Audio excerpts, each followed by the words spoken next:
Capítulo 4 do material didático, nomes dados à primeira ressurreição.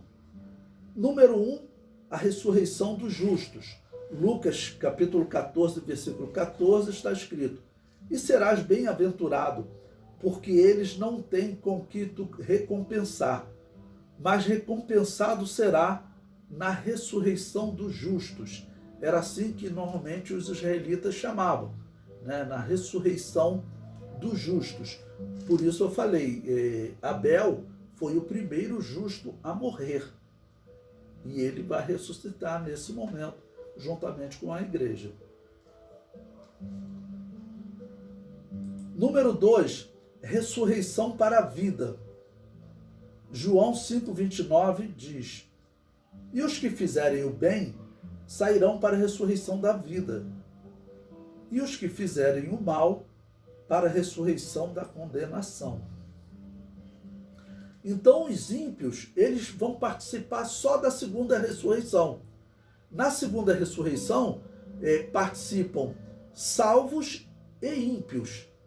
Lembrando que a igreja, ela participa da primeira ressurreição.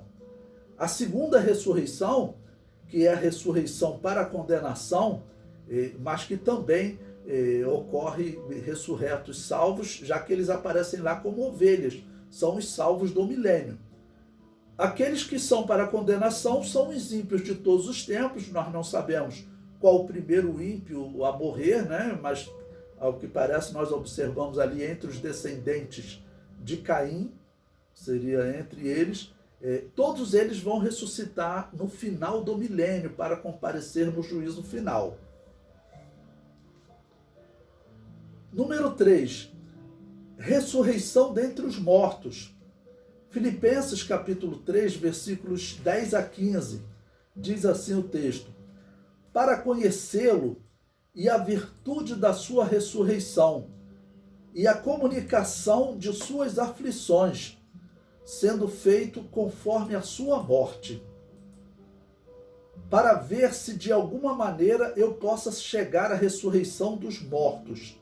Então o apóstolo Paulo está dizendo, que ele quer chegar à ressurreição dos mortos, claro. O versículo 12: não que a tenha alcançado ou que seja perfeito, mas prossigo para alcançar aquilo para o que fui também preso por Cristo Jesus.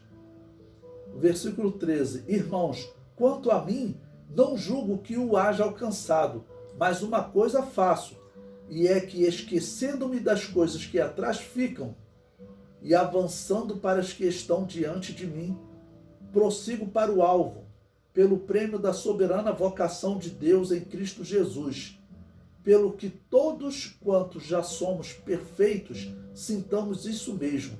E se sentis alguma coisa de outra maneira, também Deus vô-lo revelará. Então o apóstolo Paulo, ele está falando aqui exatamente que ele quer chegar nessa ressurreição dos mortos, que é, no caso, a ressurreição que ocorre no momento do arrebatamento da igreja. Ponto 4, uma melhor ressurreição. Hebreus capítulo 11, versículo 35. As mulheres receberam pela ressurreição os seus mortos.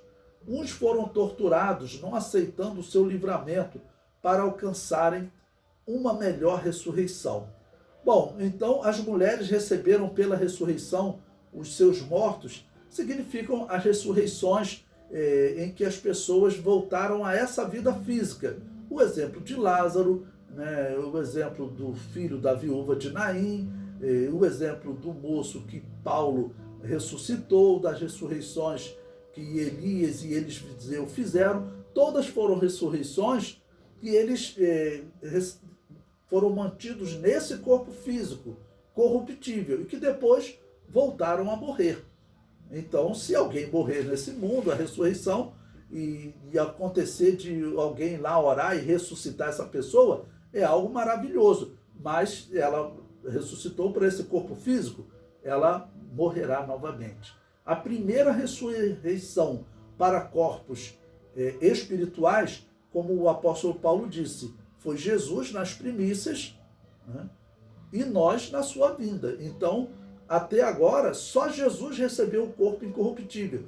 Todas as ressurreições que ocorreram foram ressurreições para corpos corruptíveis. Só no arrebatamento que haverá uma ressurreição para corpos incorruptíveis, a ressurreição da igreja.